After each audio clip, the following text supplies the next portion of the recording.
I see myself as just a simple person who just really had a go at helping other people, helping others, live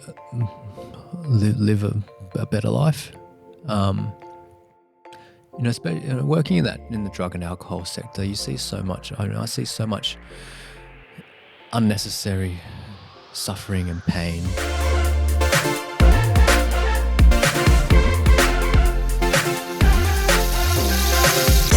This is my conversation with Alex Lee. Alex is a CEO, community leader, founder, ultramarathon runner, and a seriously great human being. Most importantly, he's a leader driven by his purpose to help people. During the conversation, we unpack how his life of service started, with his own call to kids helpline when he was just 14 years old. We'll learn about his time helping refugees and asylum seekers and the challenges that come with it. How his work at KPMG, an opportunity to help people, and falling in love led him to his role as CEO of The Glen, an award-winning drug and alcohol rehabilitation centre. We talk about the influence of his mum, learn what gives him the courage to follow his purpose, the seventh generation principle, what the emu on the Glen shirt signifies, and the legacy he hopes to leave. We also explore how his discipline, habits, and consistency led him to becoming the first Australian to run 10 marathons in 10 days, each under 4 hours, not to mention breaking the course record on the last day, his 10th marathon. At the end of the interview, I share my 3 key takeaways. I'll also share details on how you can see and learn about the significance of Alex's tattoos. Let me know what you think of the interview. Good, bad, or ugly. We love to get your feedback. This is the Culture Things podcast. I'm Brendan Rogers. I hope you enjoy my conversation with Alex. Let's get into it. We're talking about purpose today, and I'm really interested in your definition of purpose. What is purpose? Mate, purpose to me is the why and the drive behind any action or everything that you do. To me, that's a simple definition of purpose. I find that for me, I make sure, everything that I do, there's purpose and meaning behind it. And when there is that meaning, I mean, life is simple and it's happy. Whether that's work, self-care, learning, everything. Once I know the reason and purpose behind it, there's actually less to think about. Yeah. Can you think back to when actually purpose became significant for you? I think purpose for me would have started in my childhood, especially my teenage years. I guess my story really starts from high school. I started at high school where I didn't have many friends. A lot of my peers in my primary school didn't come to the same high school that I did. And so I was a bit of a loner, a bit isolated, and what that led to was a bit of bullying in my early days. So year 7 and 8, I had to figure things out and adapt to the situation. Spent a lot of time in the library, a lot of time by myself. I think I probably developed a lot of avoidance and running away. But it was towards when I was about 14 when I entered a very dark depression, which really started my journey of figuring out who I was and what my purpose in life was. I was depressed. I saw the school counsellor. I saw the GP. My mum was a huge support for me. I'm very close with my mother. And the turning point was when I was really, really struggling. I think I had some issues with other people and relationships, and I was at a point where I really wanted to give up and, had some pretty harmful thoughts, and I called the kids helpline. at the time, I can't remember the number now, but I remember dialing the phone on the old phones. I called The good old days. The good old days. I called the kids' helpline, and it was just someone on the other line for 10 minutes, just really shared some rational thought and broke down what I was feeling and why. And it got me curious to try and just seek more help.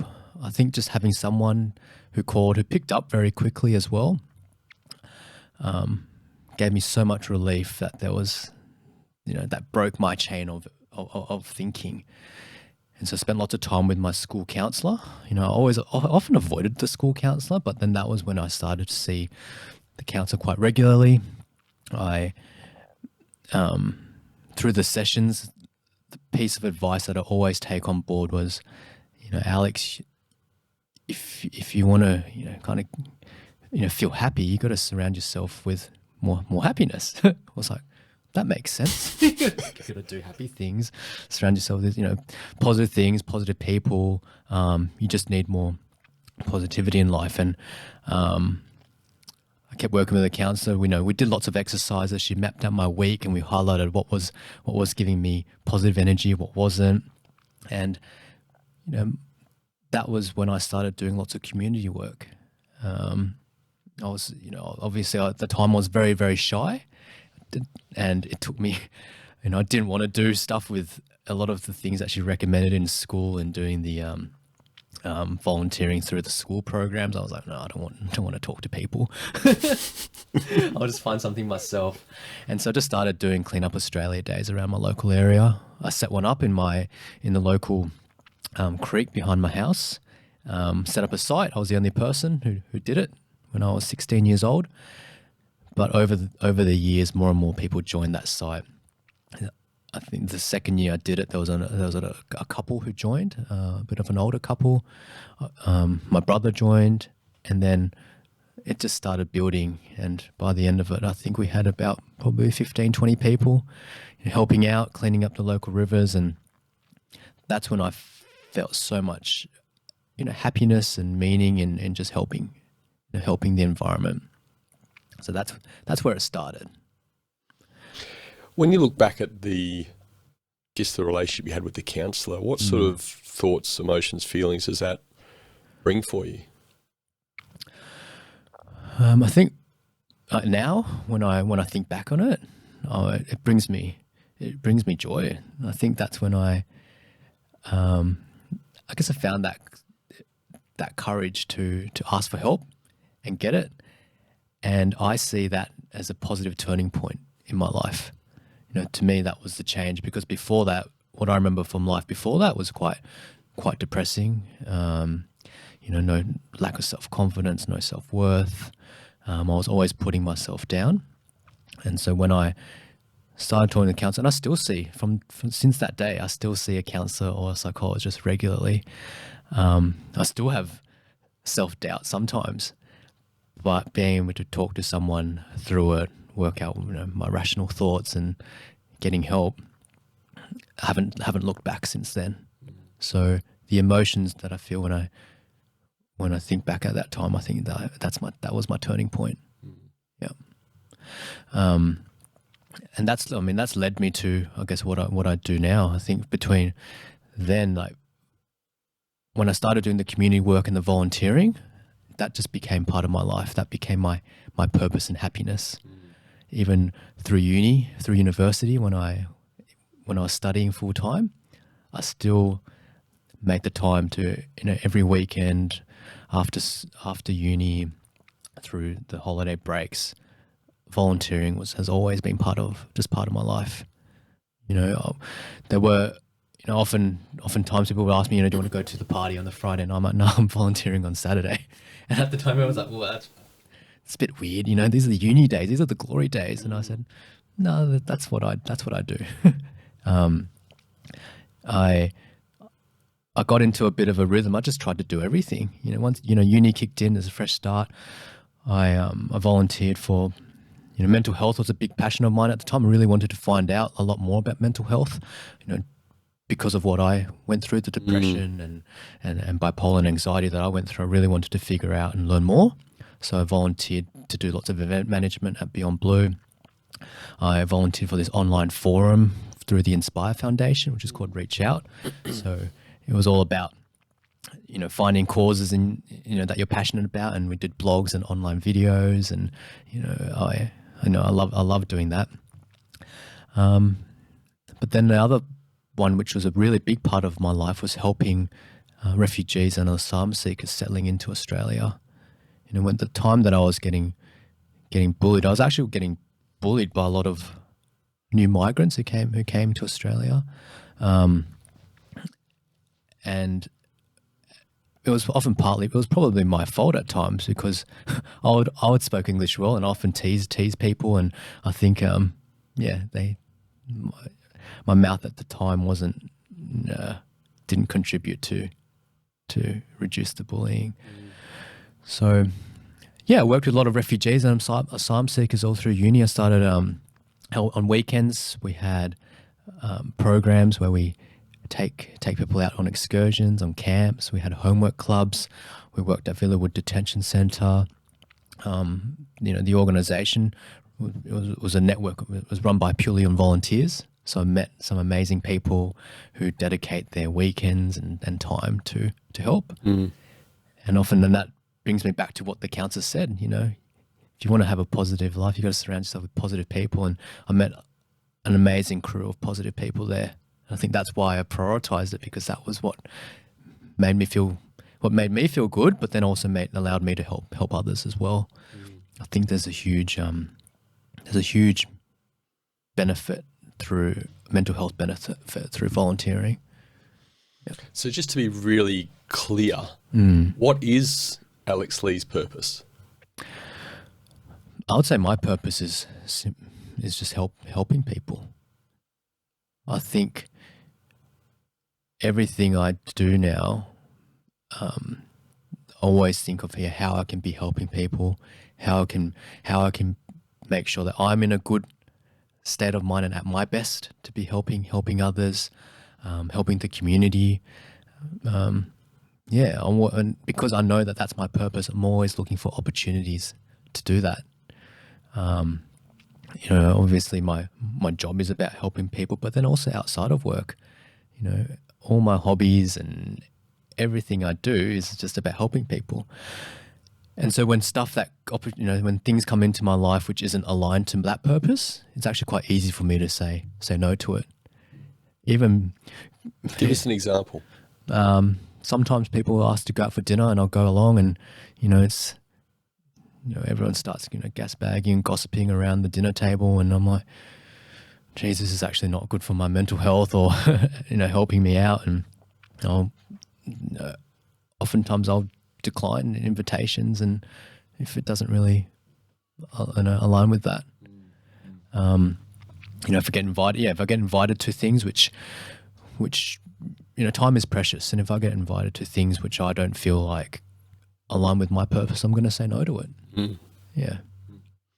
We'll talk a bit about the Glen moving forward, but pre that, is there a moment that in all of that volunteering you've done, even before volunteering at the Glen, before becoming CEO, then, that really sticks in your mind as that solidifying moment of, this is what I'm dedicating my life to, this helping people? I think there were probably two big moments in my life. I think the first one was, I was working full-time at an accounting firm at KPMG, and I went up to my partner at the time and said, I want to take a career break. And he was like, sure, what are you doing? And I said, I'm going to help set up some programs in the offshore detention centres between Christmas Island, but I'll spend a lot of time in Darwin as well, at Northern Immigration Detention Centre. I told him I was going to volunteer to run activities, make sure the refugees and asylum seekers living in those centres were having a good program that had activities, because I had an opportunity from the Department of Immigration at the time to help run a program there. And I guess, the partner looked at me just quite blankly and said, okay, Alex, sure. He's like, I got nothing. Yeah, I got nothing. Like, he's like, he just said, "Oh, this is the first time someone's asked to learn to do that, but we'll support you, and you tell us when you want to come back." And I said, "I think it's going to take about 9 to 12 months for me to set up these volunteer programs, and yeah, I'll keep in touch, and I'll come back when I can." So that was a big turning point for me, because I tossed that decision around in my head for a bit of time. I was working in a great place, I was learning heaps, but this was also an opportunity for me to really, I think, make a difference. At the time, detention centers were getting very full.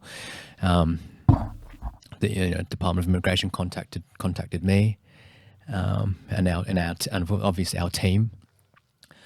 And yeah, I think that was also when I got my first tattoo, which says "Live without fear," and I just jumped, and it was probably the most challenging hard 9 months of my life.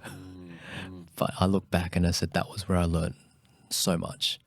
It was managing close to hundreds of volunteers who were spending weeks on end at detention centers volunteering. I was organizing fundraising events at the same time as well. It was hard, but that was another big turning point when I knew that was what I wanted to do. Yeah. What was the hardest moment in that experience, that 9 months, 10 months? Oh, I think at the time I was organising a big fundraising event at the same time, because we were running on volunteers, and I was living between Darwin and Sydney, kind of flying back and forth. And in Sydney, I was organising these events. Then I'm in Darwin, I'm kind of, running the volunteers there.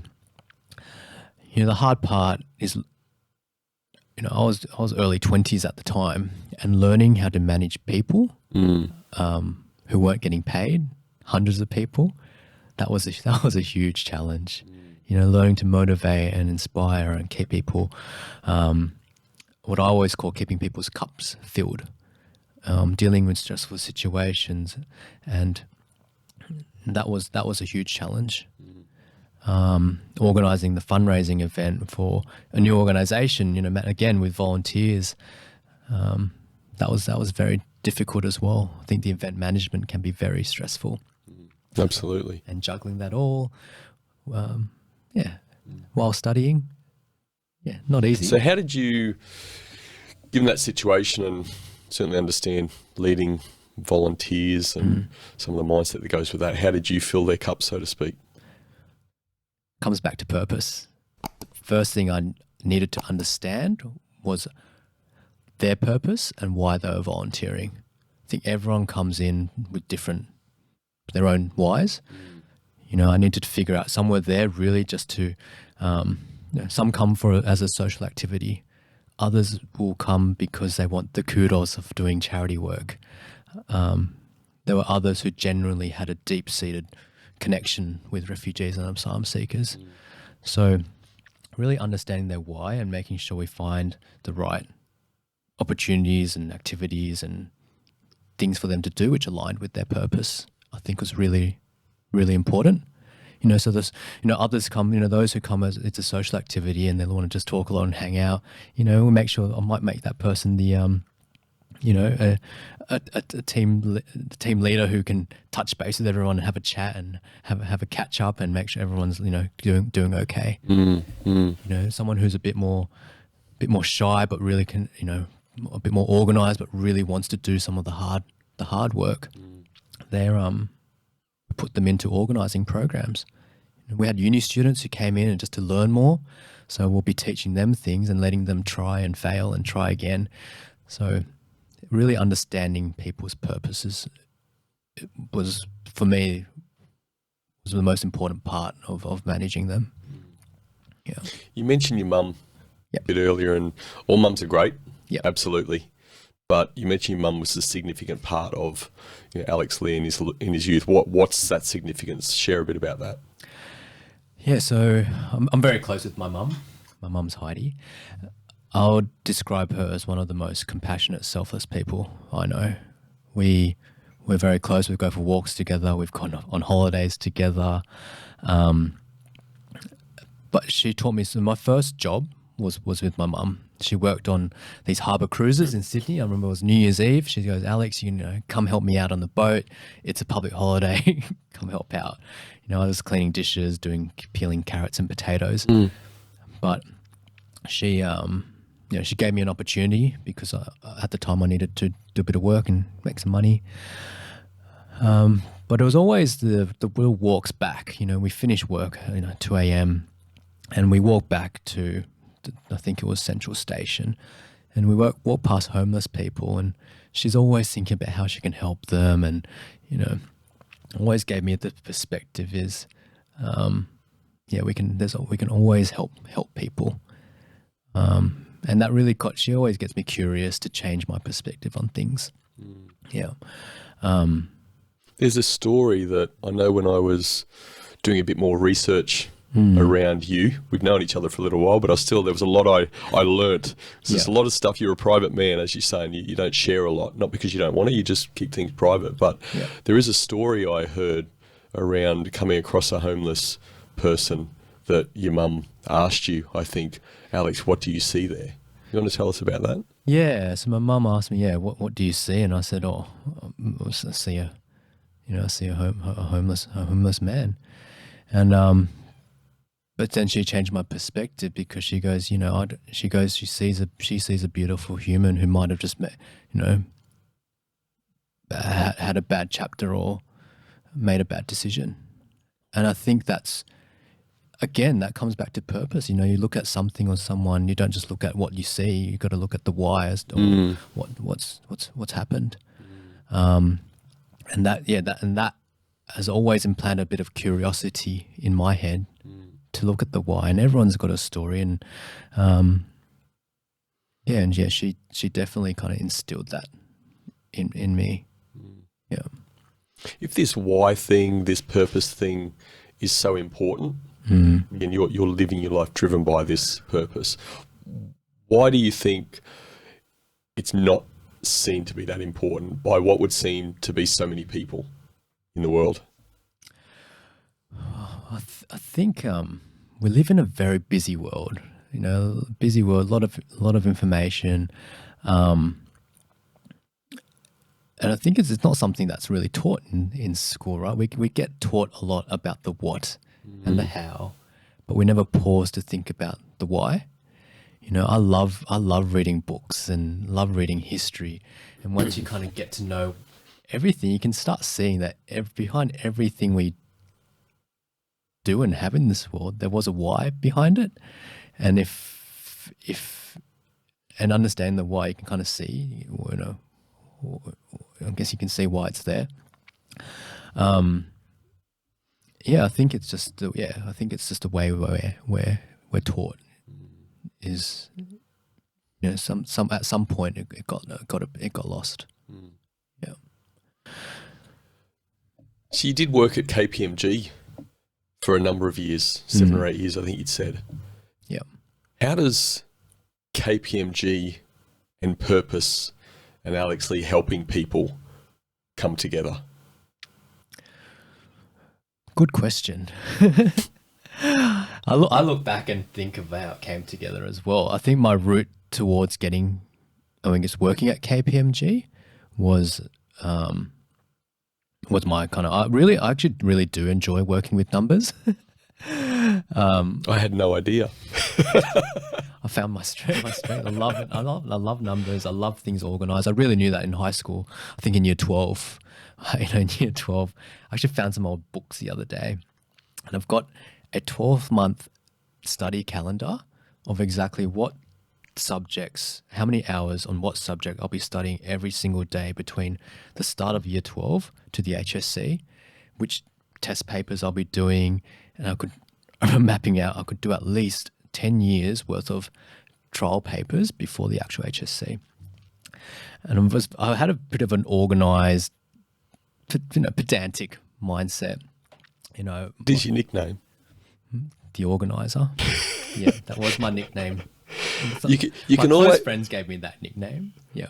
You, again, we've known each other for a while. You're a man of few words, but what you say is very meaningful. And I think that's a classic in your LinkedIn summary. The LinkedIn summary is a couple of sentences. One of them is, I'm known, my nickname is the organizer. I can't remember what the other thing was. There's something about numbers maybe, or... Yeah, I think it's, I'm the organizer.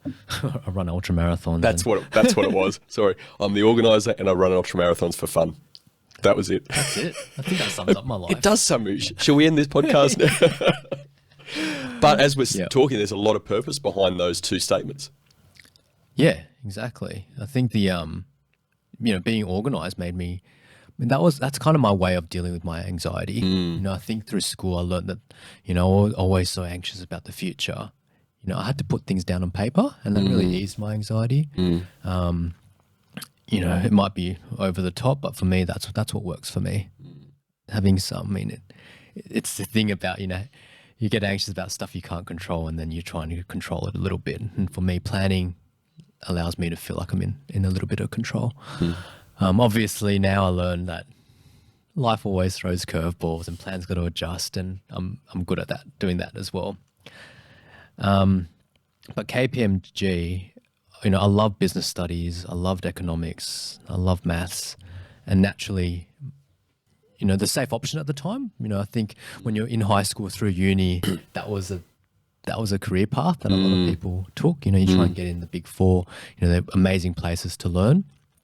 And I applied for summer internships. I got in, and a lot of people say that the Big Four accounting firms, they're really hard. You're going to work long hours, and I had this expectation of what it was going to be like. But when I got in, I met some of my favorite mentors and managers and leaders. Like who I am now they laid the foundation and platform of who I am now. I learned so much of how to do things, how to manage people through working there. They supported me through my career breaks and secondments and my wanting to do this and do that. They were so supportive. And looking back, there were some very, very long hours, but having said that, I think those are the challenges and times where you just learn so much.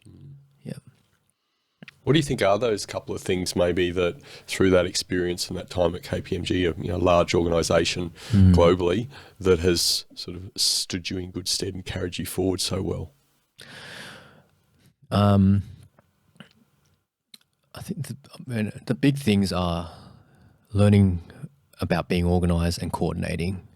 When I I had a 2-year secondment when I moved to KPMG London. I had some amazing opportunities to work for some global teams.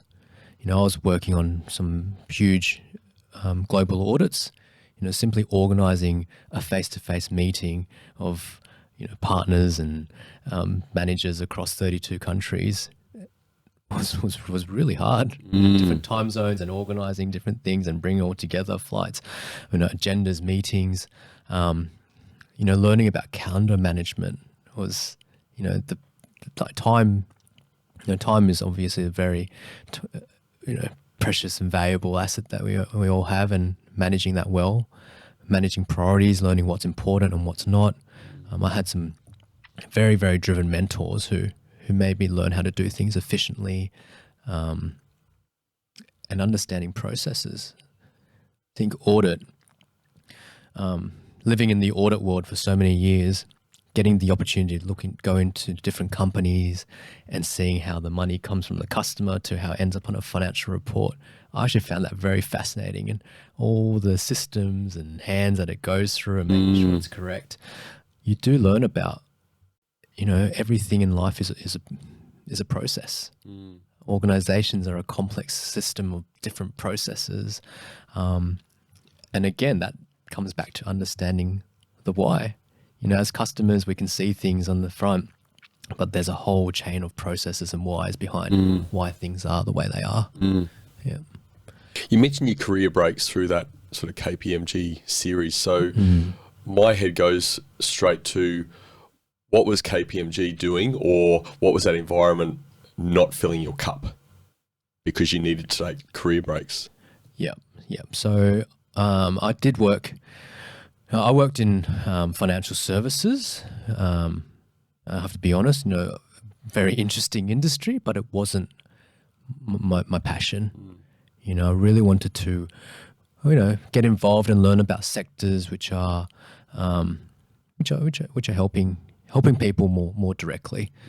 I'm a very, I love to learn, and I think that's what was missing in my life.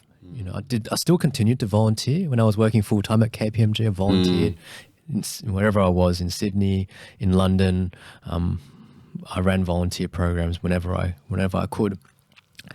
But working full time, spending the amount of hours I was working, there were days when you forget about purpose. When I was entering the more assistant manager levels in an accounting firm, there's lots of admin involved. There's a lot of things weren't as purposeful. I couldn't directly see the purpose of some things. At the time, I loved teaching. I ran lots of workshops on the insurance sector and how that worked. But sounds riveting, Alex. I made it riveting. I'm sure you did. I tried to, because I love... You are an out-of-the-box thinker as well. Well, yeah, when I first started learning about insurance, you watch the little video and and someone talking on the video, I had to probably watch it 5 or 6 times to really get it. And I'm a visual learner, so I love to learn different ways to teach people. And so when I ran those insurance workshops, I used a mixture of whiteboards, of interesting videos. I love doing case studies. I want to mix it, and mix it up a bit. And so I ran those workshops because I put my hand up to say, I want to teach. I love teaching because I love helping people learn. But, it gave me the opportunity to test different teaching techniques. But at the end of the day, the content wasn't my passion. I knew a lot about insurance, but it wasn't I couldn't say that's my the passion that wakes me up in the morning. Well, Mark's an old insurance guy, and I can sort of hear him getting excited behind the curtains there. At just you talking about insurance gets him excited. So, we'll have to catch up afterwards. It's a big week in the insurance sector, Mark. I think so. Floods and COVID. Mate, I'm really interested to know what has given you the courage to follow your purpose. Yeah, that's a good question. I think there's 2 things. I think one thing that has given me the courage is knowing I have that support network. When I took my career breaks, I'll tell my mother and my father, my mum and dad, and they'll always support me, and they have supported me when I go off and volunteer. I also volunteered a year in Thailand, and obviously when I'm volunteering, I have not much income, and so my parents would always be, go chase it, and we're here if you need a place to sleep. And I think having the support network is one that gives me the courage and ability to chase that. I think the second one comes back to my story of there was a time when I called that kids helpline and someone helped me, and if I now have that ability to help someone else, I know how important that is to, that simple phone call really changed the trajectory of what I do now. And if I can help others, do the same, that's what gets me excited about life. Yeah. So let's talk about the Glen. Sure. Because apparently that fills your cup right now, has done for at least the last 8 years or so. Yeah. What's your role at the Glen? So right now I'm the CEO of The Glen. We call it The Glen Group now because we have 2 rehab centres, 35-bed facility for men and a 20-bed for women. Drug and alcohol. We provide drug and alcohol rehabilitation, but it's holistic rehabilitation. So it's physical, mental, spiritual. And what I love so much about The Glen is how much the community is part of the healing and what we do. So just this morning, we were planning on how we help all our neighbours through the flood cleanup. That's something that we've always done, and not only does it help by helping others, people are actually helping themselves, if that makes sense. And community is a huge part of that. It's hard to describe how important the community is, but it's the fabric of what makes the Glen work, and I just love it. Can you unpack that a little bit more around helping the community actually helps yourself as well? What does that mean? Where have you seen that take place? I think by helping others or helping community, people are able to understand. It gives people an idea of what their strengths are and shows people that they have the ability to help others. I think that gives people a lot of self-worth, self-confidence. There's times when we're sad or sad in life and we look at ourselves like, I'm no good. But by giving people the opportunity to go out and do something good for others, getting a nice compliment can actually make people feel like, they've got value. I think feeling valued, feeling self-worth is a big contributor to kind of loving ourselves, and I think that's a really important part of mental health and our happiness. How did your path and the Glen's path cross? How did this love affair start? Yep, so it crossed back in my KPMG days. So it was in my last year of working at KPMG. Well, it became the last year at the Glen. But, you didn't go to the Glen thinking it was going to be your last year, did you? No, but it did. So after returning from London, I got back to Sydney, and I went back, talked to my partner and said, really want to, I'm back in financial services, but I really want to get into the not-for-profit sector. Or maybe if I could work in that space, do some audits of charities, I'd love to do that. Opportunities didn't pop up at the time, but just kept my head down, kept working, and then an opportunity did come. It was about April 2014, and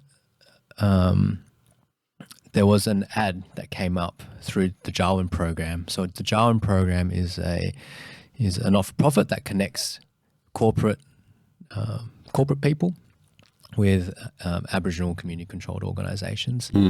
So opportunity came up to head up to the Glen and work and help out with finances, budgeting, bit of reporting, 2 days a month, and just do some volunteering.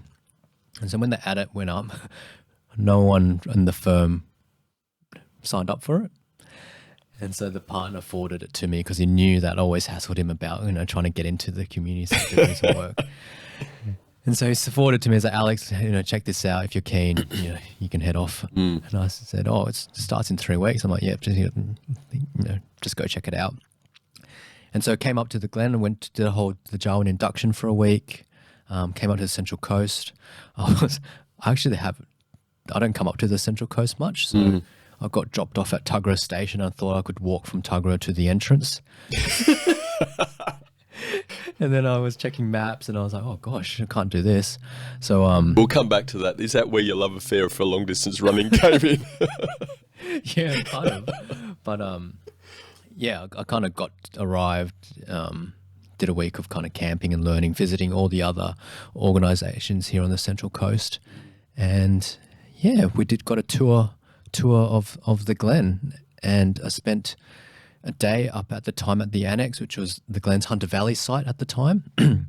Met the board, and I'm going to have to say that first meeting with the board was when the love affair started.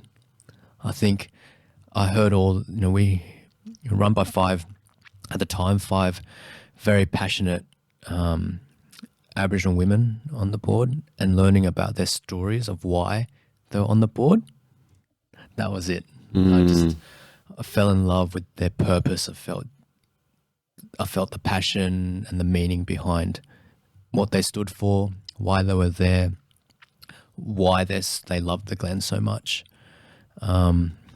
Several of them, I'm sure won't mind me disclosing, but have lost loved ones through drug and alcohol addiction. and their purpose for being on the board and part of the organization is to make sure the next generation doesn't go through the similar unnecessary suffering and pain that they've been through. And hearing all that, I was just all in how I could help. You know, I sat in that board meeting, I listened to their vision, their ideas, and started ticking in my head. The spreadsheet started in my head of how I could help, where I could add some value, and really support them to help more people. So the HSC came flooding back, and all of a sudden you had an 8-year plan drawn up from how do I go from volunteering to the next step to the next step to the next step. And yeah. I think if there was an image of my head, it would be lots of little spreadsheets floating around. Overdrive. How did the Glen get its name? So the Glen got its name. So I might start with the founder of the Glen was a man named Cyril Hennessy. He was a parole officer who worked in jails and saw a lot of people coming in and out of jail, not because they were bad people, but because they were sick. They had some, they suffered from addiction issues, and he identified that because he suffered from some of his own. And unfortunately, his second son passed away from a drug overdose, and his name was Glen Hennessy, and that's how the Glen started. That was the motivation, the purpose, and the why behind why Cyril wanted to start the Glen and make a change and offer an alternative to being incarcerated in the criminal justice system. He wanted to provide rehabilitation, for people like Glen, and people who needed help. Your involvement with the Glen, so you've been there 8 years. Yeah, just over 8 years since I first met the Glen. When you came in to the Glen, probably more when you became, an employee of the Glen. What's driven you? We know the helping people and we know the purpose, but what's driven you and the change you want to see in your involvement and your influence through being involved? I think what's driven me is, I think it always comes back to the clients. I think what drives me always is meeting the new clients, seeing them is always drives me to improve. If I look at all the projects and achievements of the last 8 years, it's always about how we can continue to service the clients better, if that makes sense. So we say that we're providing physical, mental, and spiritual healing. So how can we, improve a bit in each of those categories constantly?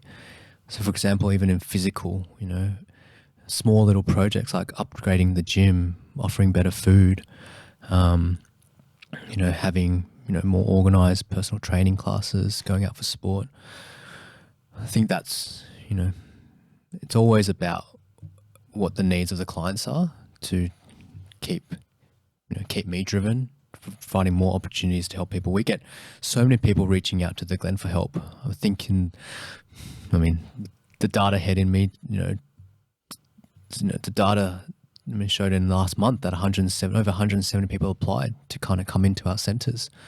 That's 170 people who are suffering, who are needing help, who are putting their hand up to change. And obviously, the rehab centres can't service them all, so I'm always trying to think of ways about how we can be helping them in some way or another, whether that's referring them to another service, providing some kind of counselling, some outreach support, making sure we're supporting them. But then the people who do get into rehab, making sure we're doing the best job that we can to make sure that this is their, they come in and they don't need our service again. So, in a nutshell, what drives me is other clients, and making sure. I love hearing the stories of ex-clients. 3 or 4 years down the track, one of the guys messaged me who was here 2 years ago the other day and told me he's buying his house, buying his first house. He's got his kids back in his life, and that's what drives me. And I love hearing the stories, and if we can keep there's getting many better fantastic stories, isn't there? all the time, if we can keep getting, I'm driven to keep improving to make sure that we can keep getting and hearing more and more of those stories. Yeah, one of those success stories was Ethan, who was a guest on a number of podcasts ago. We spoke to him, and fantastic, and another person speaking unbelievably highly of the Glen and what they've done for him, and where he's going to now and where he'll go into the future. So something to be very, very proud of, isn't it? Oh, absolutely. Me, Ethan. I sometimes even forget that he was a client. I mean, he's pretty short too. He's hard to see sometimes, so you can forget about him. Okay? People rub that into him. I might back off on that joke when Ethan hears this. Yeah, we'll edit that bit out. He's we're friends, we're running bodies, we're flatmates. We still message each other. He's an amazing story, and to hear everything that he's doing now, it's just. Yeah, I kind of get speechless. It's so awesome to see him finding his purpose, and seeing him do well. I know his family as well. I know how proud that Donna and Donna of him. I think it's awesome. Yeah. How do you make that? Would have to be unbelievable decision on who doesn't get into the Glen. How do you make that? On the surface level, we do have some criteria on who gets in to make sure that we run a safe centre. We always make sure that being in a 35 or 20 bed facility, we need to make sure that we provide a safe environment. So there are some certain types of criteria. We want to make sure that the clients that we are the right service that are supporting the clients that do come in. Obviously, we're not a service that has, we can't be the be all. We can't be the everything for everyone, if that makes sense. We don't have full-time psychologists or doctors and nurses, and our program is what we call a bit of it's run on community and stakeholders and volunteers, and so we've got to work out who's the right fit for our service. And at the moment, we're still very full. And like I said before, when we're not the right fit, we still want to provide some kind of help, whether that's online group counselling sessions. We have our outreach workers. We have some amazing partnerships with a lot of other rehabs in this sector. So if they're not right for us, we want to make sure we refer them to others. If there's places if there's gaps in the sector where there needs to be a service that's or organisation that services a particular group, then we're out there and helping and lobbying together.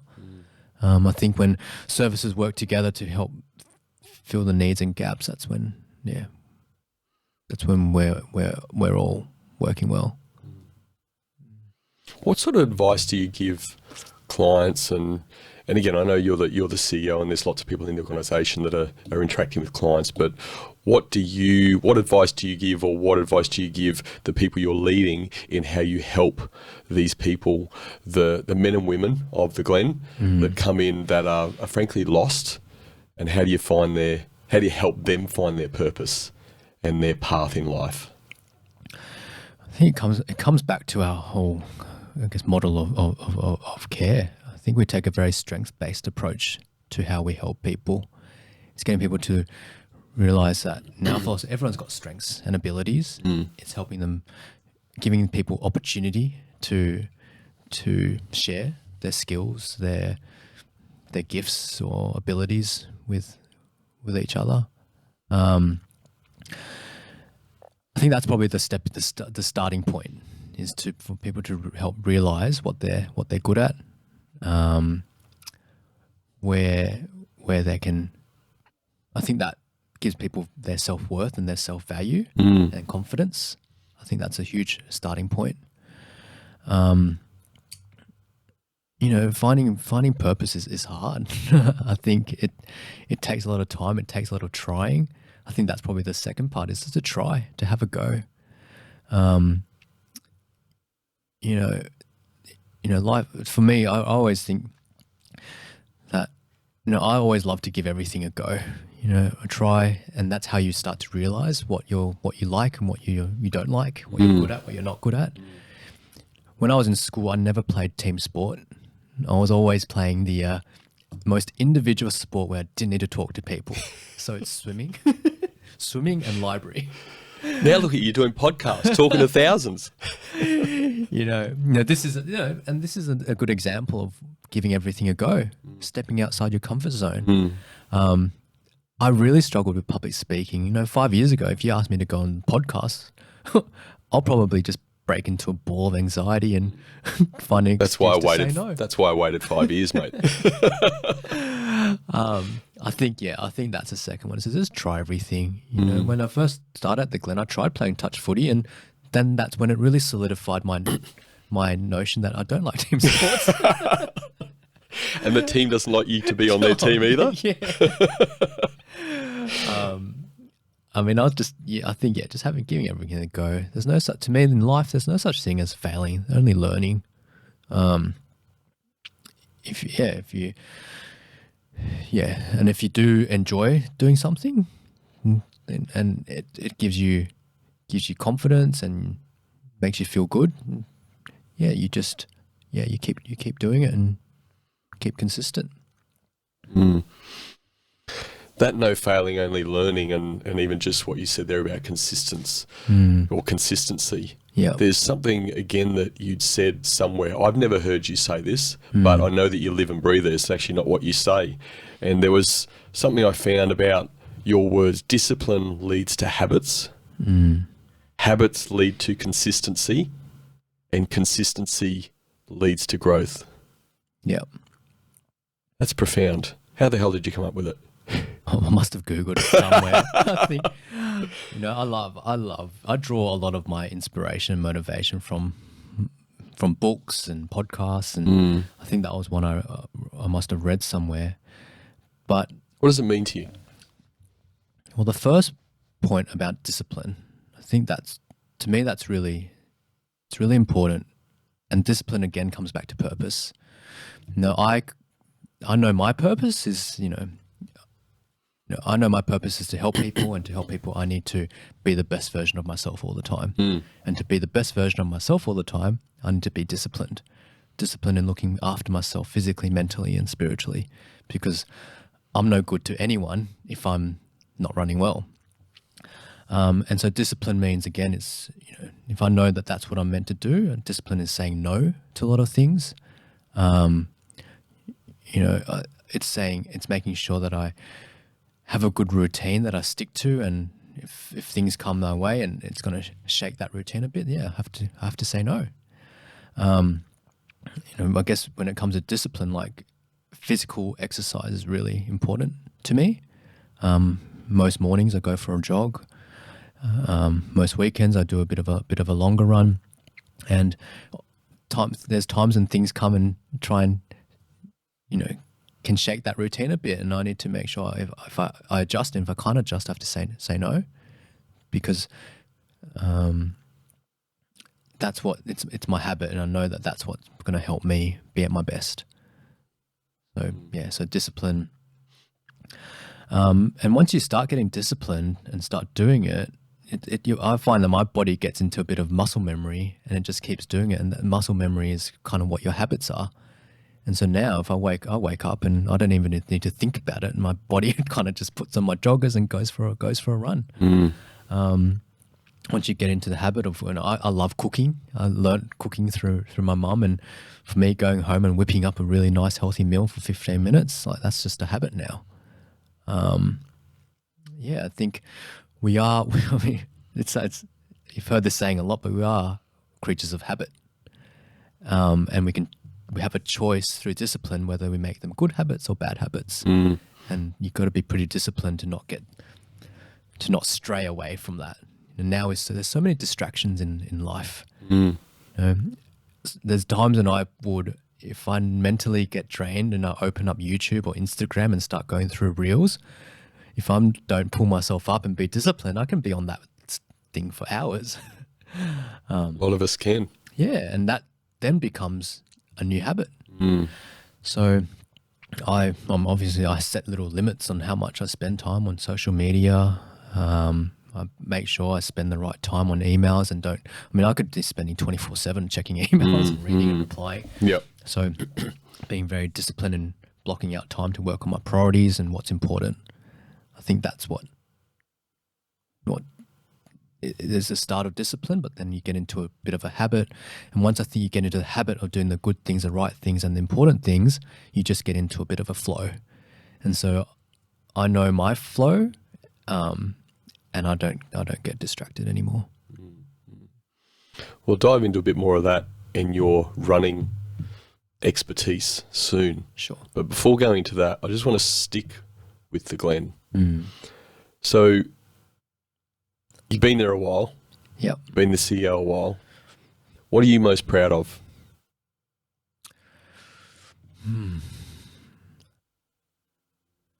Oh, there's so many things.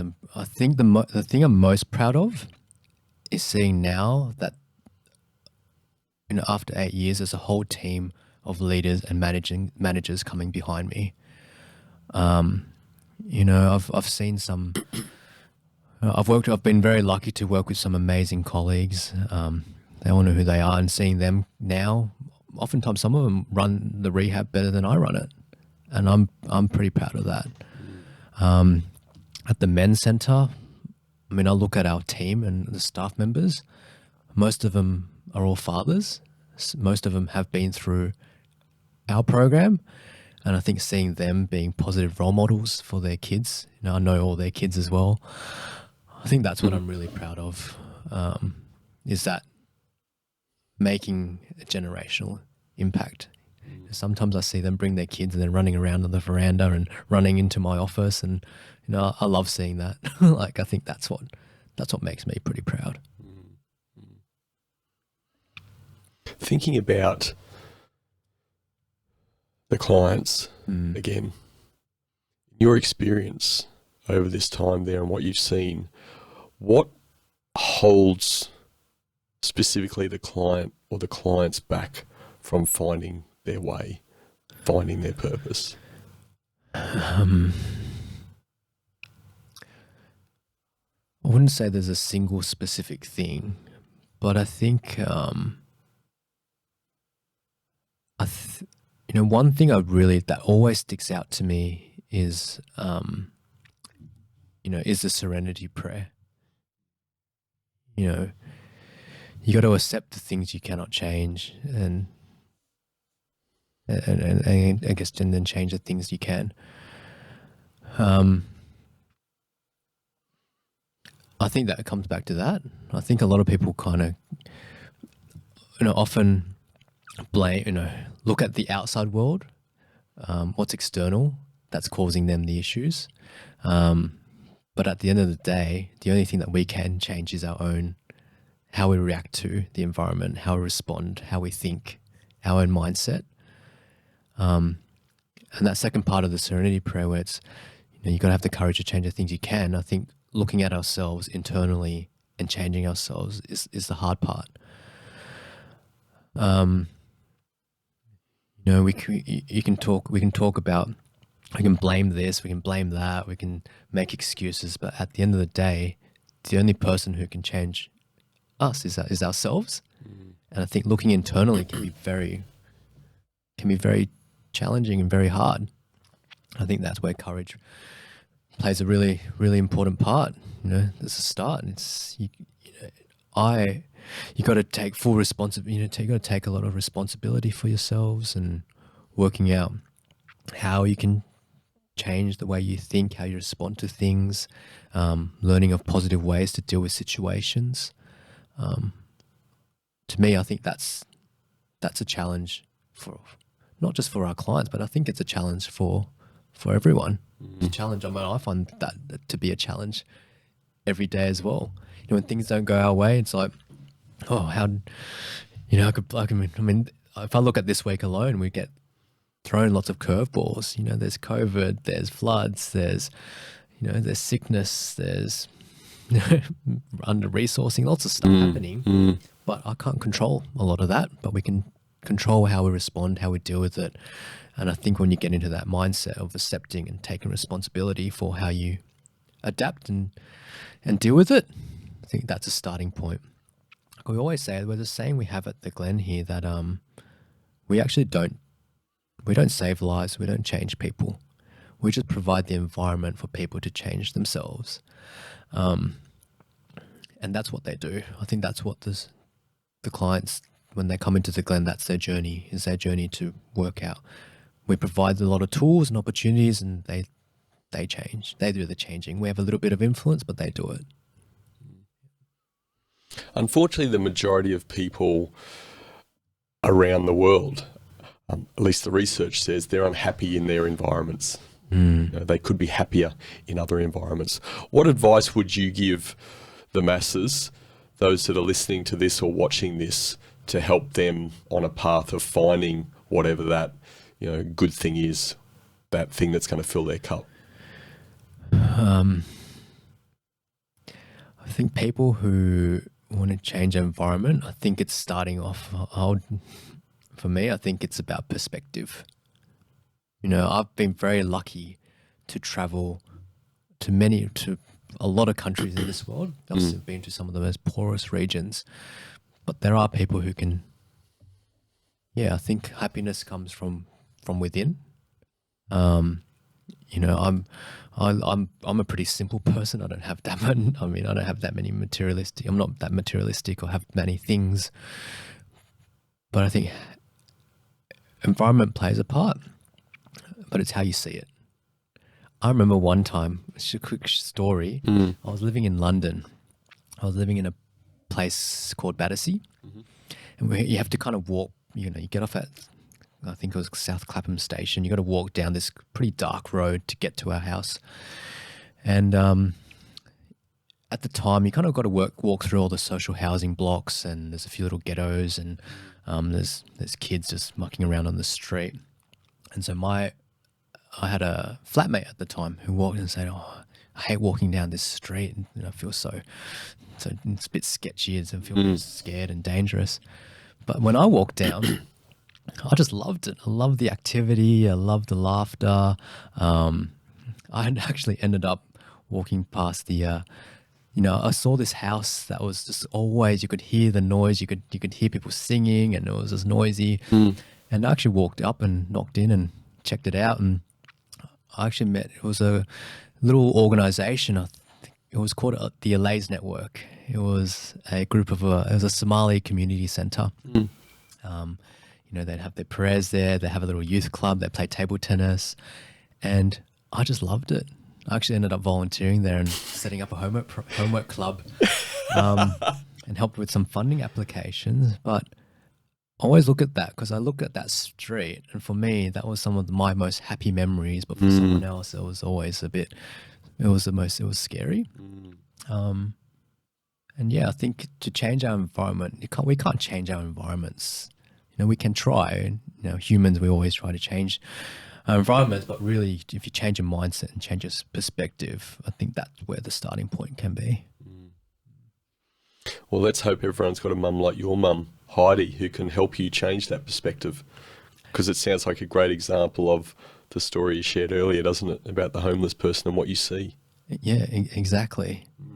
And that's it's how you see everything. It's how we see ourselves as well.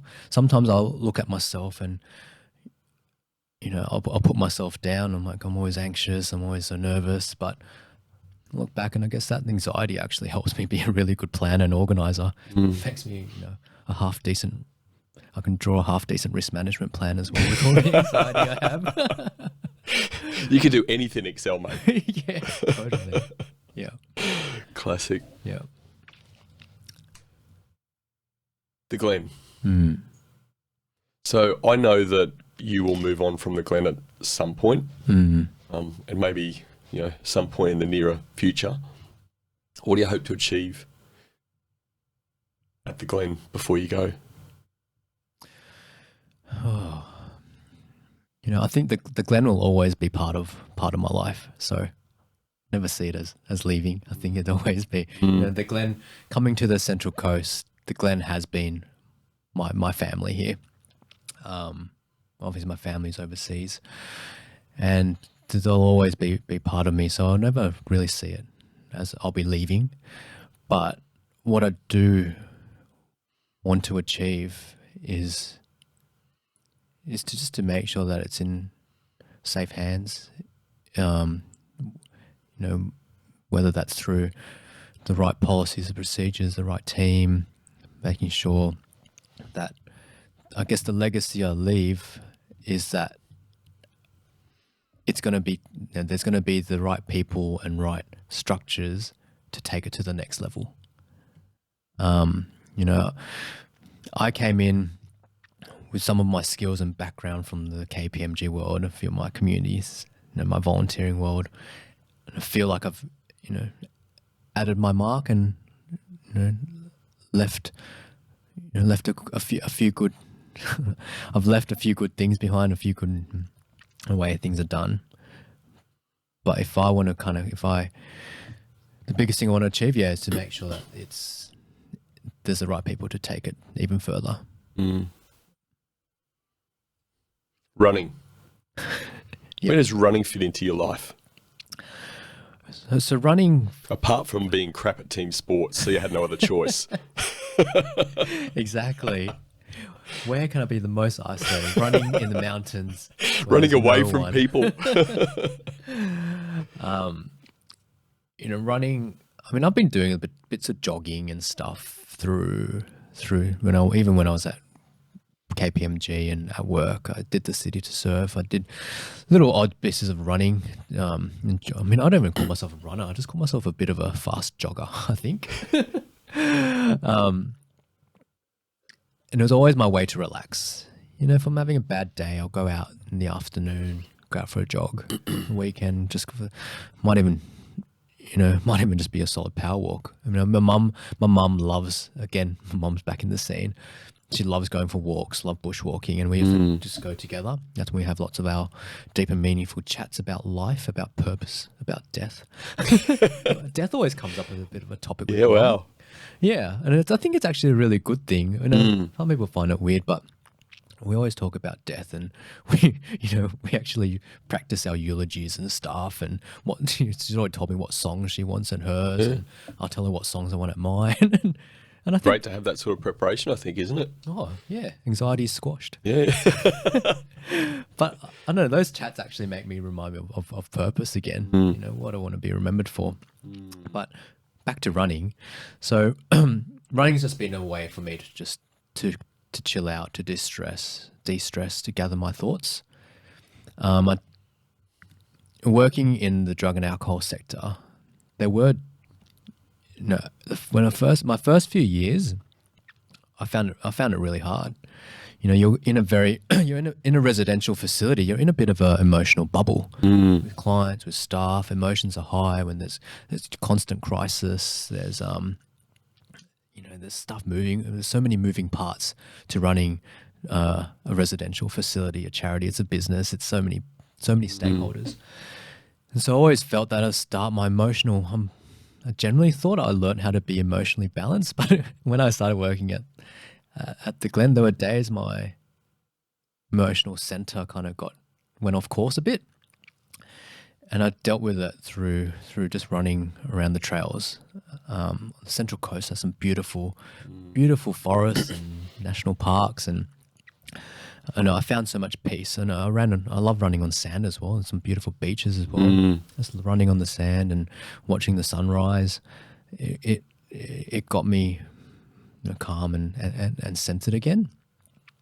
And so, it's just a hobby. I did my first marathon in 2018, the Sydney Marathon. At the time, the running is a big part of the Glen program as well. We had a running group. And I really started getting more and more involved with running because as leaders as staff, we lead by example. And so we're talking to the clients about, balance, about physical, mental, spiritual health. At the time of running, I wasn't at my physical best. I was a bit overweight. I wasn't doing much exercise.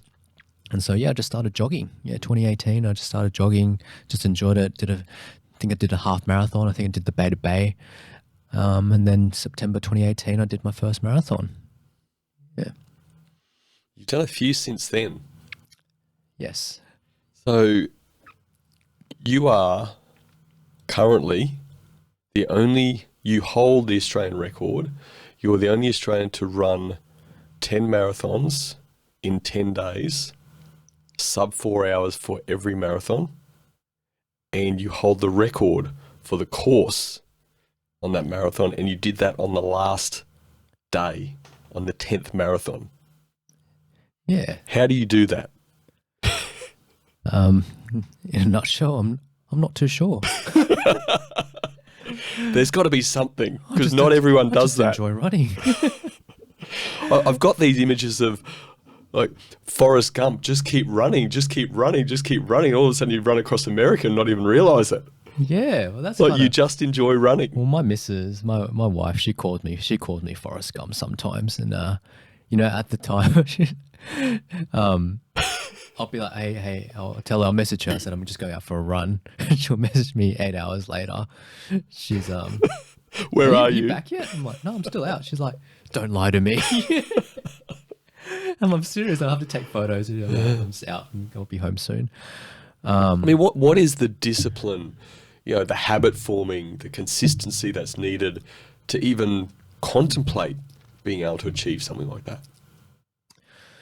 I think it just, once after I did my first marathon, I remember doing it, and at the end I said, oh, that wasn't too hard. I was, you know, because everyone, I guess we don't know until we try, right? And everyone, I pictured this marathon to be this really, really hard thing. They talk about this wall that you hit. You know, the last 10Ks obviously is always a bit, you know, there's a bit of suffering going on. It hurts a bit. But to me, it wasn't that bad. And so after my first marathon, I said, oh, I'll sign up to do a couple more. Might do an ultra marathon. And, you know, 42Ks was all right. Maybe I'll try 50. Oh, 50Ks was actually not too bad too. And then I'll do a few more. And my running just started getting just longer and longer. You know, my training runs started getting longer. You know, there's a curiosity in me that just loves exploring. So, you know, I explored all the tracks around the Central Coast, you know, the Great North Walk, and, you know, I've tried and find the fastest way that I can get to Sydney via the trails. So I'll leave my home, my mum's home, my parents' home in Epping, and start the Great North Walk there and just end up at the Hawkesbury. And then is that a call to mum? Can you pick me up? Then she'll be like, get the train. And just getting longer and longer and longer. And I guess my curiosity just started to see where this would end up. So I did, I found there's a website called Running Calendar, and I just see what events are on. And it was last year, 2021, where there was 10 marathons in 10 days. I'm like, oh, this looks hard. I might give that a go. Because I do run most days, you know, sometimes it's 10K, sometimes it's 5, sometimes it's 20. And I was like, you know, I just want to see what it's like to run 10 marathons in 10 days. So last year I did it. It was a bit of guesswork, you know, guessing my nutrition, my, you know, how I'd feel, my dinner prep. It was all a bit of a experiment, I guess, to see if I could do it. And I guess I did it last year. But at the end I thought, oh, well, I could have probably prepped a bit better. I could have trained a bit better. I could have organised my aid stations a lot better. And so this year, I just want to see what I can actually do. I just see my potential. And I think that curiosity to see what my potential landed this year to do 10 and 10 marathons. The 4 hours. Actually, I'm part of a running club. It's called the Achilles Hunter Central Coast, which is a running club for people with, you know, vision impairment. And one of my running buddies, Shane. You founded that. Yeah. So Shane Allen is a good friend. Said he got a ticket to run the New York Marathon, and he actually said he wants to do it under 4 hours. He said this a few years ago. And at the time I said, oh, 4 hours. I did my first marathon in 4 hours and like 15 minutes. I was like, oh, 4 hours. Well, I better try and get a bit quicker if I'm going to help him train. And so it slowly kind of got quicker, and I don't really train for speed. I just train for fun. I just run for fun. Like I said, running for me is a way to de-stress and it helps me mentally, probably more than it does physically. But I did want to test myself out physically just to see where I'm at. And so I made a goal to try and run the marathons under 4 hours. The first day was going to be my main day. If I could get the first day done under 4 hours, I knew I might be okay for the rest of it. So yeah, I planned my pace, I planned my nutrition, I planned my shoes, my clothes. I planned everything. I have an awesome spreadsheet. I bet you could probably sell that spreadsheet. Yeah, for anyone else who plans to run 10 It might be a small market, but anyway. Oh, well, I actually say anyone who wants to do it. Like I love seeing other people run. When I'm not running on weekends, I'm volunteering at events because I just love seeing others reaching their potential as well. Yeah. How many other crazies go in that event? I think we had five who did all 10. Yeah. So we had 5 runners from all different parts. I don't know. Did we have 5? I think maybe I had a few more than that. There's different people who came and did different days. Some did 5 and 5 days. Some did 7 and 7. Others did 3. But yeah, I think there was 5 who finished all 10. Yeah. Yeah. And I know they're crazy. I mean, people probably think I'm crazy too, but well, actually, you're king of the crazies, mate, because you were the best crazy there. I don't think I'm crazy. I just think I'm just like jogging. I'm just a casual jogger that keeps going and going and going. Yeah. Where's the off switch? The off switch nearly came to me throughout the middle of it. So my first 5 days, I had a very detailed plan that I would kind of just get a little bit quicker each day. I knew from the first time I did it that, how my body would react and where the sore points were and where I needed to look after myself. It was day 6 where I started getting a little bit tired, got a little bit fatigued for some reason on day 6. After the 5 previous marathons. Yeah.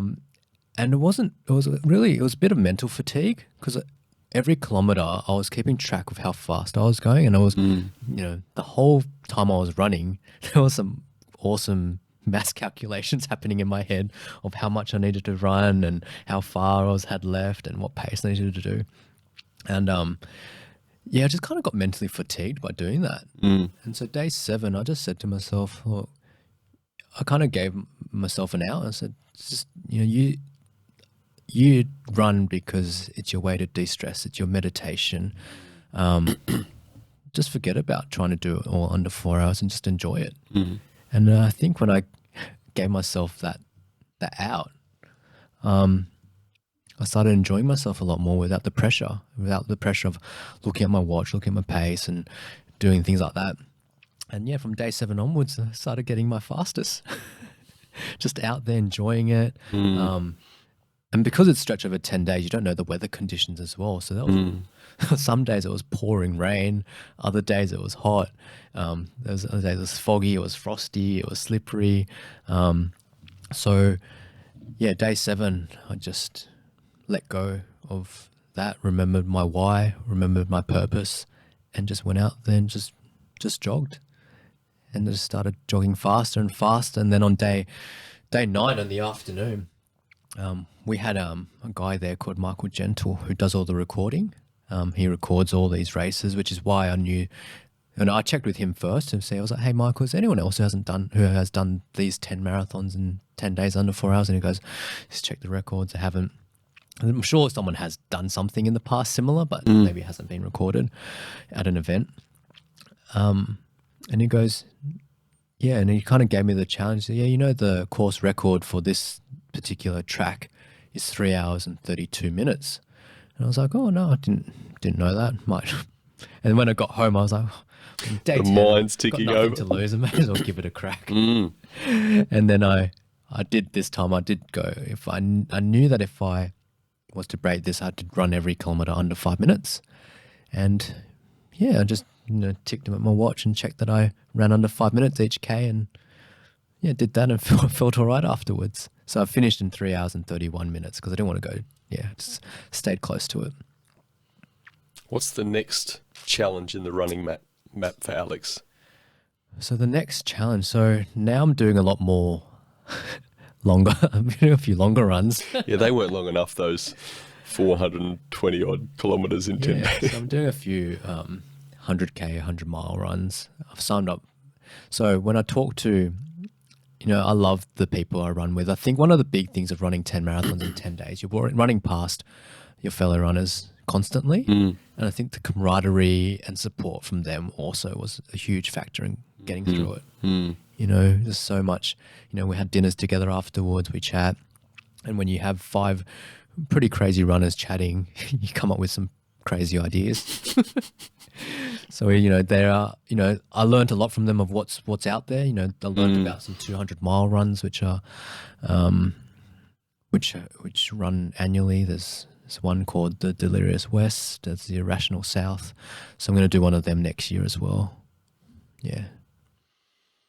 I happened to meet Pat Farmer a little while back, and again, people can look up his credentials in the running space, and that's what's come out. If you don't know Matt, if you haven't met Pat before, you guys need to get together, and there'll be some even more crazier stuff coming up, I think. The Central Coast has some of the best endurance athletes in this country. I think the Terrigal Trotters, I don't run with them often, but through the events and volunteering with the Glen and being part of there, you hear some just amazing running stories, which are. And as you said before, there's such a great environment on the Central Coast, isn't it? It's a beautiful landscape, beautiful bushland, beautiful sea. It's beautiful. There's everything here. Enough to take your mind off the pain, at least for a little time. Yeah. It does get. I mean, in hindsight, it does get painful. Yeah. I'm glad you're honest about that, mate. Good pain. Yeah. Good pain. So if anyone thinks they can just wake up and do 10 marathons in 10 days, there's a bit of pain. You'd advise against it? Do some training? A little bit. Yeah. There's a couple of years in conditioning and training that goes into it. Yeah. Yeah. You've sort of mentioned a couple of times, maybe not use this word, sort of therapeutic around running, and how therapeutic that is for you, the de-stressing and part of your mental health requirement. What do you think you'd be like if you didn't find that outlet, and how that would impact your ability to live this purpose-driven life? Oh, I honestly couldn't imagine life without it now. I think we all have to find our own escape sometimes. Obviously working in the drug and alcohol space, you kind of see people often, and working from a corporate environment as well, I often see people try to escape stress through, it could be through drinking, through drugs, through alcohol, through medication. And we all have to find our own little escape sometimes. I think for me, running is my escape. I think time stops for me, and I forget it. When I'm running in beautiful bushland or across the beach and stuff, all my worries in the world just kind of disappear. If it wasn't running, I'll probably find some other avenue to do it. I actually find, besides running, there's probably a lot of other things which I subconsciously do where time stops as well. This sounds incredibly nerdy, but I can get lost on an Excel spreadsheet for hours. If I'm not running, I think we've gathered that through this interview, mate. If I'm not running, I'm building these awesome plans and spreadsheets and goal setting. When I'm not doing that, I'm reading a lot. I find reading and learning from, soaking in the wisdom of past leaders and inspirational figures helps me escape as well. if I'm not doing that, I'm listening to some awesome podcasts, listening to audiobooks. And if I'm not doing that, I'm volunteering. I'm volunteering and doing something positive and chatting to people. Volunteer for my local running club. I volunteer at running events. I still do my cleanups as well. Most recent one last year, we went through Aroomba State Forest and cleaned that up. So yeah, I think it's always finding different hobbies which fill the cup, and for me, those are the hobbies which fill mine. Volunteerism in Australia, the statistics are dropping. Less people are volunteering. It's been that way for a long time.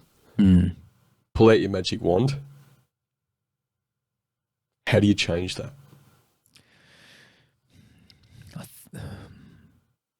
Because you're doing enough for many people, but there's many people out there that it's not a priority for them.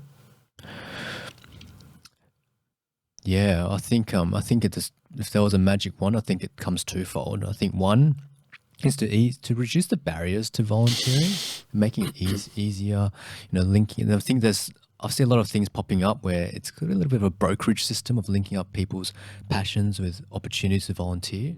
I think that needs to be easier. I think we're heading to a space where there's so much kind of risk aversion or paperwork and all this kind of stuff involved. I think we got to really look at reducing the barriers. I think there are people out there who really do want to help. I think it's human to help. I think within all of us, there's something there, and that belief, the belief that what I said before, that everyone's got strengths, everyone's got abilities that they can share, everyone's got their gifts and skills. I think if there was a way, if there's a magic wand to reduce that barriers that link people with their right passions and pursuits, I think that would be a huge step forward in volunteering. But I think the second thing is just, I think making volunteering more in the mainstream and selling some amazing, I hear so many amazing stories of people volunteering. When you scroll through your social media feeds these days, there's a lot of gossip and negative news and stuff. I think if we share, just sharing some more positive stories of volunteering and what it means and how it can help. By helping others, you're helping yourself. I think that's what's going to inspire more people to get out there and just have a go. And I think that's a third thing as well, just having a go. People stepping forward. It's scary, you're doing something that's different, doing something that's uncomfortable, and you have to get out of your comfort zone sometimes. If you can help people, empower people to have the courage to step out their comfort zone and try something new, I think that's a good thing. Let's link what you've just said back to that shirt of yours, the Glen. Yep. And the emu on it. And I was saying before we recorded, I'd actually not realised the significance. I hadn't joined the dots about the emu on the shirt. Tell us about it. So I'll share the story. So this is, my colleague Chris Mason tells a story much better than I do. Meso? Meso. Big Meso. I love Meso. So I'm probably going to butcher it, but you'll have to. He can give you feedback later. But this is Dinawan, the emu, and this is our symbol for. And this artwork was done by Kylie Cassidy. This specific one was done for a sports tournament a few years ago, and now it's become the emblem of our running group. I have to say, I'll just stop you once. Kylie's developing a bit of a name for herself on this podcast, mate, because Ethan shared his Rabbitohs tattoo and the design that Kylie had drawn. Yep. Well done, Kylie. Yeah. What a champion. She's awesome. She's a beautiful person. We've known Kylie for years now, and she's been the artist. She started as the art teacher at the Glen. She's got one of the biggest hearts I know, and now she's the chief operating officer of the Glen for Women. She's incredible story as well. Kylie. So she drew this artwork, and the meaning behind it is on the coat of arms has two animals, the kangaroo and the emu, and they're there because they can't go backwards, and that's the philosophy of our running crew: always forwards and never backwards. And that's a reflection of of a life at the Glen, I guess. It's looking forward, looking at the future challenges, goals. The past is the past, and we move forward. And these shirts, they're not given; they're always earned as well. So, anyone who participates in the running crew has to do 3 training runs, and then they earn their shirt. So, yeah, that's the story. But Mesa can give me a bit of a score out of 10 for that one. It's a great story. Yeah. When we think about that, and in relation to the Glen, and formed on the basis of support for Aboriginal people going through drug and alcohol rehabilitation. Yeah. How does the EMU, how does the looking forward, given your experience working so closely within the Aboriginal culture and Aboriginal people, about looking forward? I ask that just on the premise that in what you're saying, I'm thinking there's so much looking back around Aboriginal culture and what may have happened in Australia and all those sort of things. But what's the future about looking forward? I feel like there's more looking back than looking forward. What's your view, given that you're immersed in this situation? Well, I'm very lucky to work in an environment where at the Glen where it is about looking forward. I think there's a huge, we do a lot of work with supporting clients to work with their past, but we balance it out by looking forward and supporting, empowering them to live the life that they want to live, giving them all the opportunities, whatever those that may be. There's Mesa, as Mesa runs all our cultural activities where there's opportunities to learn. We have our transition program where you can support clients into employment, into housing, getting qualifications. I think I think in general, I think it's, Indigenous and non-Indigenous people. It's all, looking forward I think that's life. Building the life that you want to live. And for us, it's just giving everyone opportunities to do that. Yeah. And ultimately, it doesn't matter what the situation is, you can change the future, you can't change the past. Yeah, exactly. And I guess that comes back to that serenity prayer. You got to accept the things you cannot change and the courage to change the things you can. And I think that's where I love working with our board and our team, because we're always about achieving our purpose, which is to keep helping more people better. And that's all about improvement, about drive, about one thing that always sticks in my mind, working with the Aboriginal community. So I'm very blessed and very grateful. I've got to work with a lot of people, and there's one of our board members once told me about the 7 generation principle, and what that is that the decisions of today, affect the next 7 generations.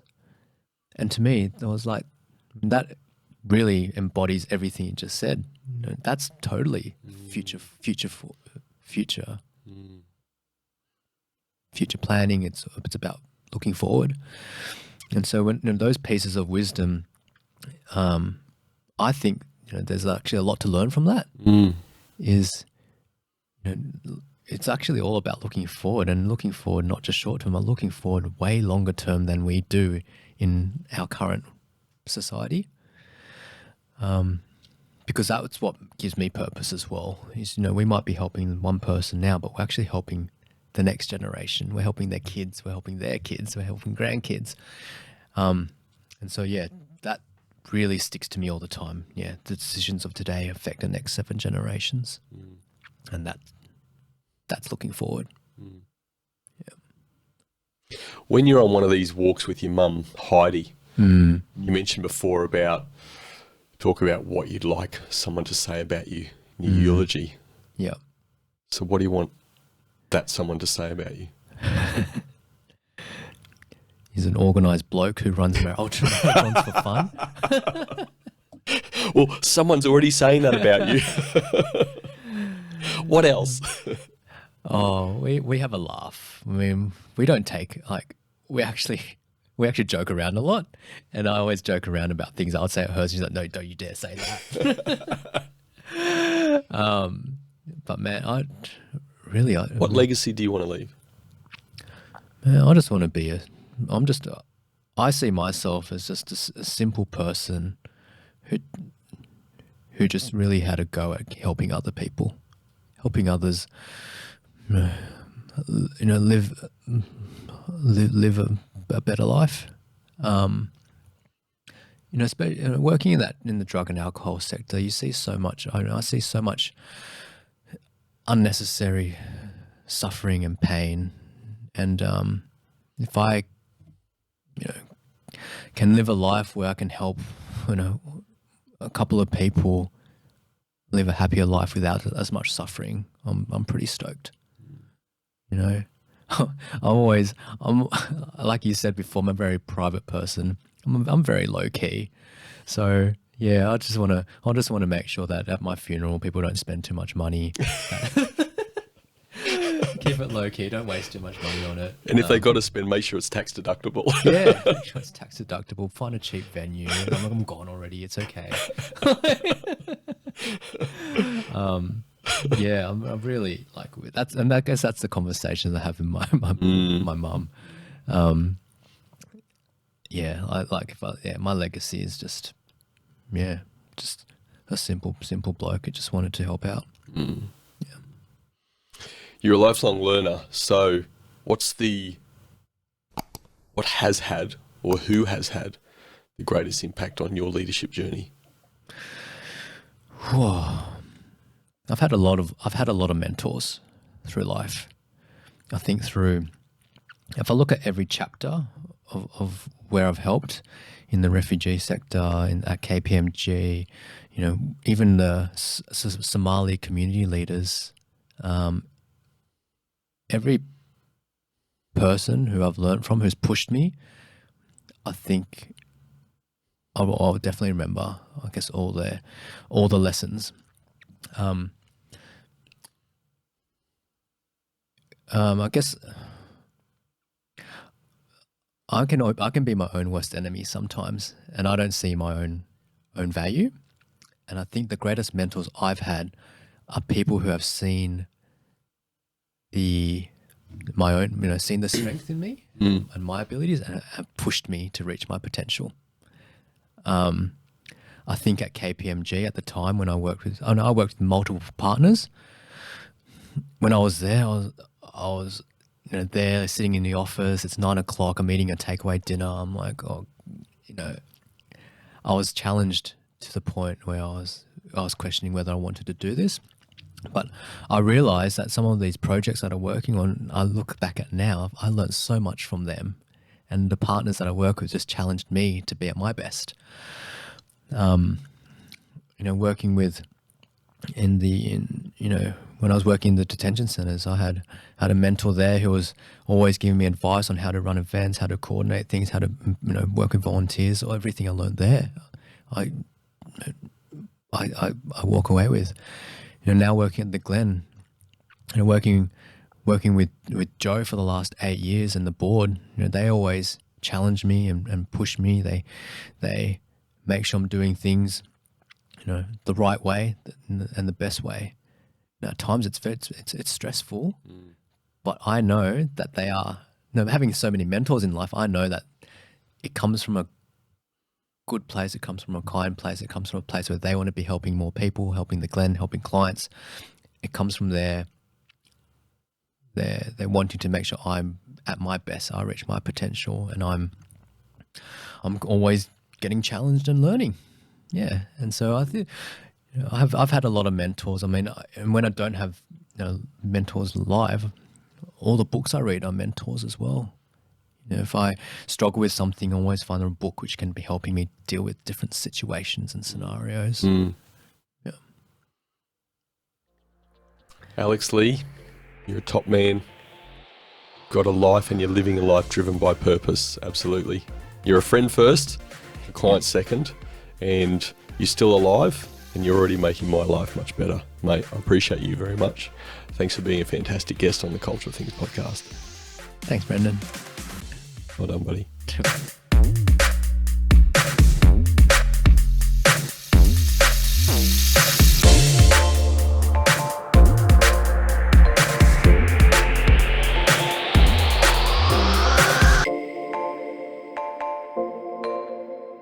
The single greatest quality a leader can have is humility.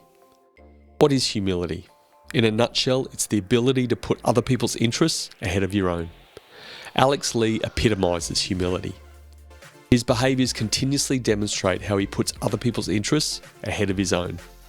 His life and everything he does is driven by his purpose of helping others. As a leader, how are you demonstrating humility? These are my 3 key takeaways from my conversation with Alex. My first key takeaway: leaders lead with purpose. Simon Sinek's work on purpose and finding your why is well known. Although it resonates with many, most don't take action on it. Finding and living your purpose is the game changer. Alex had found his purpose and he leads with it every day. My second key takeaway: leaders lead with consistency.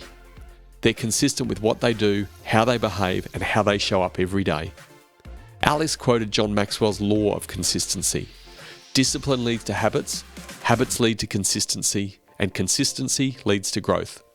The best leaders understand it and lead with consistency. My third key takeaway: leaders lead generational change. Think about some of the most famous global leaders: Mandela, Gandhi, Churchill, Luther King. They aren't great leaders just because they were great orators. They're great leaders because they had the foresight to think ahead and lead change that has and continues to impact generations.